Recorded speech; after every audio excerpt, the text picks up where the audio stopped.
पारिवारिक जीवन में जो पूर्व समस्या थिला मतभेद थिला ये बृहस्पति चलन द्वारा से समस्यार समाधान घटिब।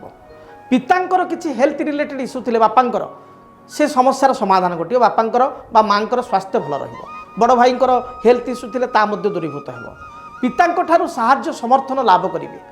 कौनसी पैतृक संपत्ति जहाँ दीर्घ दिन धरी विवाद होइकी थिला बा विवादी अवस्था थिला से पैतृक संपत्ति आपण लाभ करिवे। बा कौनसी पुरातन भूमि बा जमी पैतृक जमी आपण ना को बा आपण खाता को एंट्री हम आप ना एंट्री हम ये किसी पॉजिटिव न्यूज आप पाइबे। पारिवारिक जीवन आपण सुखप्रद है। दाम्पत्य जीवन जो कथा देखा ताले दाम्पत्य जीवन में पूर्व किसी मत पार्थक्य मतांतर थिले ता दूरीभूत है। पति पत्नी मध्य उत्तम संपर्क संगठित है।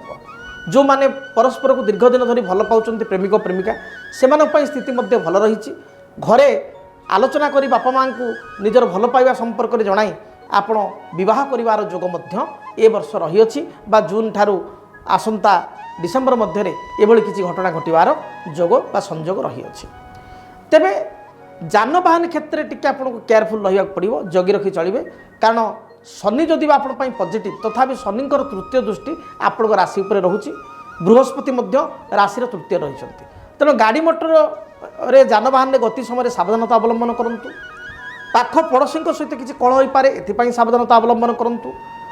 आपण हायर बॉस सहित किसी कथा को नहीं जुक्तितर्क बा मत पार्थक्य देखा दे पारे बा कलिग मान सहित मत पार्थक्य उत्पन्न हो पाए एपाई टिके जगी रखी चलतु।